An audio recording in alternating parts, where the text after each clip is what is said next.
So, a virtue, what is a virtue? In fact, we have to refer to a dictionary to be clear about the defined meanings of a word.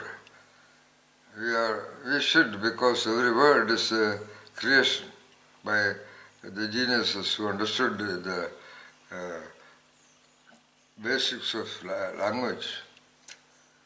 So virtue is a well-known word, but I still want to see the meaning. I am using the dictionary in the iMac.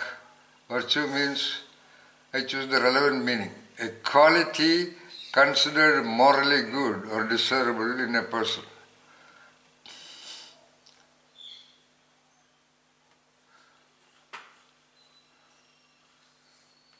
Okay, that is a virtue. So once again, the four virtues are friendliness or maitri, compassion, happiness, and impartiality. Very good. So, the adjective unbounded. So Patanjali always uses the concept of unbounded consciousness. Yeah, consciousness must be unbounded.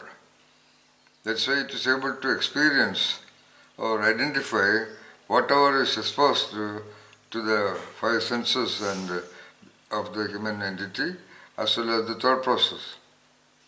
It's unbounded. Whatever is given. If you go to Himalayas, that will be experienced by the consciousness. If you go to a village, or if you witness the sky or the clouds or the rains or the butterflies or the flowers, so whatever, there is no boundary. Whatsoever, music or dance, whatsoever new or very eccentrically original, everything will be experienced by the consciousness.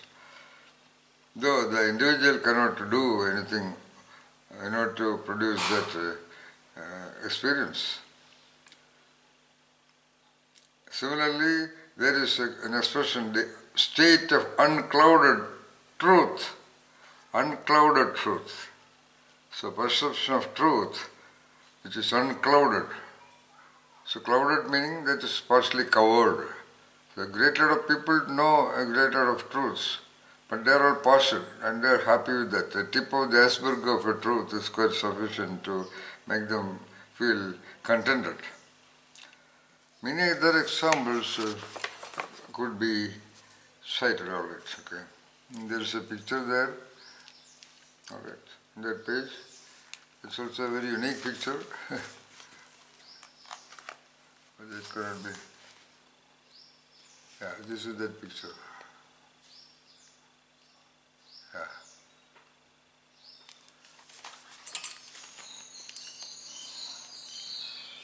Moreover, the whole atmosphere of Patanjali's sutras is one of an assured and tranquil lucidity. Okay, that's reminiscent of the classical Buddhist scripture.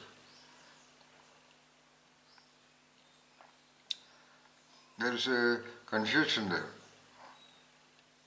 Now, that sentence, the whole atmosphere of Patanjali Sutras is one of an assured tranquil lucidity reminiscent of the classical Buddhist scriptures. So, classical Buddhist scriptures were first and Patanjali Sutras second. Otherwise, how it could be reminiscent of the classical Buddhist scriptures? Even otherwise it is possible. Anyway. Scholars have taken such parallels as proof that the sutras were heavily influenced by Buddhist teachings. So, Patanjali's Yoga Sutras were conceptualized based on the Buddhist teachings. So, Buddha is the source of ideas for Patanjali? I don't think so, because especially by the evidence of the 8 siddhis mentioned in Patanjali Sutra. 8 siddhis like the power to make the body as small as a mustard seed. Secondly, the power to enlarge the body size to any desired proportion. Then the power to disappear at will. Then the power to know the language of the birds and the plants, etc., etc. They are not at all referred to in any of the Buddhist scriptures that I know of.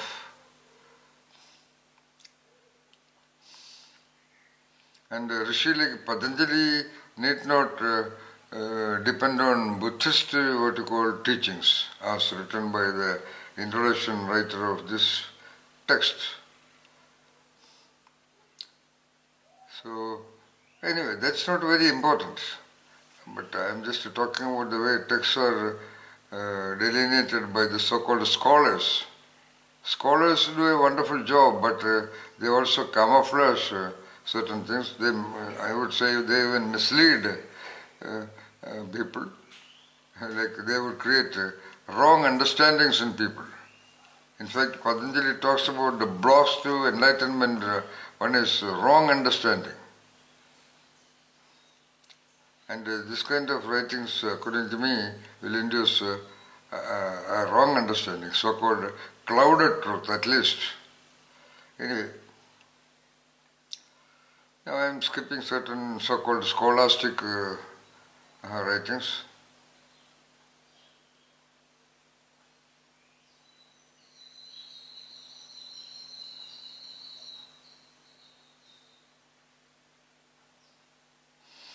I will go to some of the, I am skipping two paragraphs, small paragraphs, kind of literature review in doctoral thesis, kind of showing the, what you call, wider perspective and knowledge of the writer. That's a normal tendency. So he has to show that he also knows or understands a great lot of things. And that is the scaffolding of his writing. That's okay. But I am not interested in that now. Then the other paragraph. But yoga is not confined to the esoteric. Esoteric is often a term that you see. What is esoteric? I know that, but I would like to go to the dictionary. Esoteric. E-S-O-T-E-R-I-C. Esoteric means intended, it's an adjective, intended for or likely to be understood by only a small number of people with a specialized knowledge of interest. Oh, very good, okay.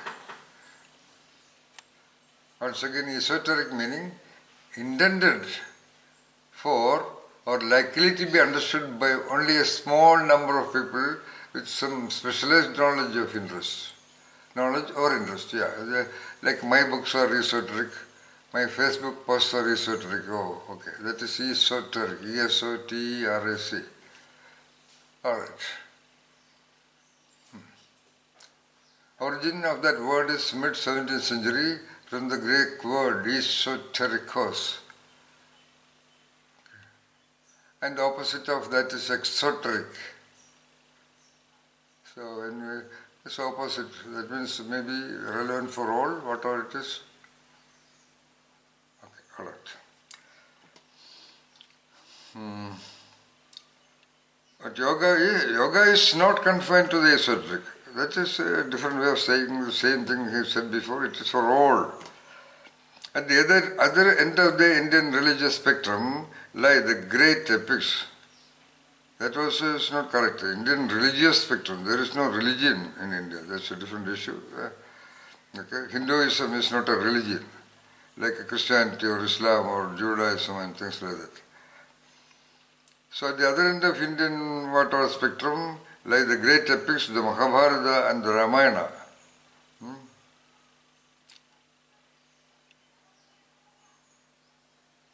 Okay, then there is a discussion about what Ramayana is, etc., etc. It is a kaleidoscopic mixture of history, myth and religious instruction.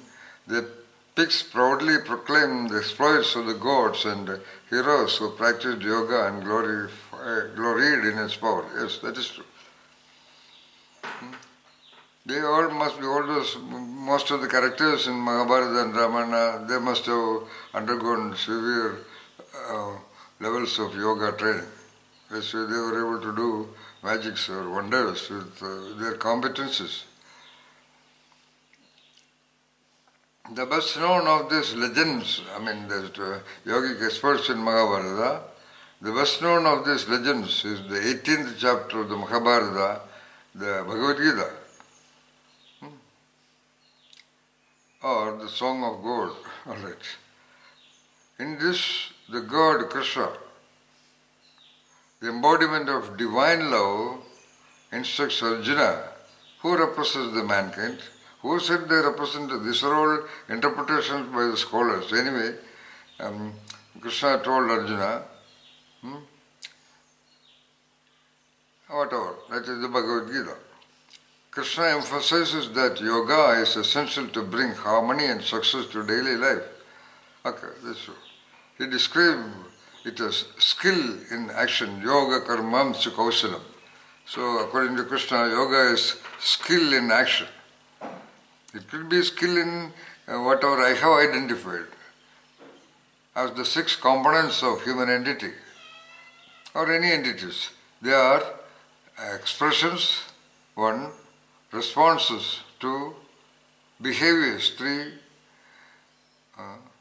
actions, whatever doings, 4, whatever ways of relating with people, 5, and 6, language. Language is also an action. So yoga is skill in action. So in my Jiva Yoga, the training will be to develop skills in expressions and responses, behaviors and doings, ways of actions, whatever the one is interested in, whether the actions of a painter or a mechanic or a writer or a thinker, whatever.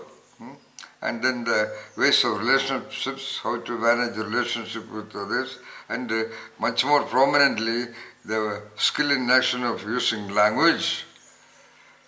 Anyway, yoga, skill in action. And it continues. So Krishna describes yoga as skill in action, presenting it as a practical discipline suitable for all people, etc. The remaining part is relevant for me.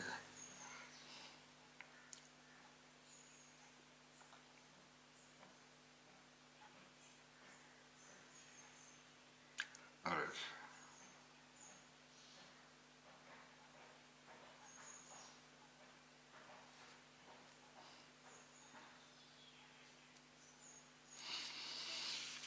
Okay. So the writer says that the people like Ramananda in the south, Kabir the weaver from Benares, Chaitanya from Bengal and Mirabai and so on. Anyway, next paragraph. This joy has never been wholly lost, W-H-O-L-L, not completely lost, that's meant by it. Though it has often been obscured by lack of understanding. Alright. Even in recent years, it has sparkled through in such diverse personalities as Paramahamsa Ramakrishna, Ramana Maharshi of Tiruvannamalai, and the childlike Bengali saint Anandamayima, and celebrated poet Kabir, Kabir was once called wandering in the ocean of deathless life. Okay. So I end this part of the reading here for brevity's sake, otherwise it will be too long. Thank you.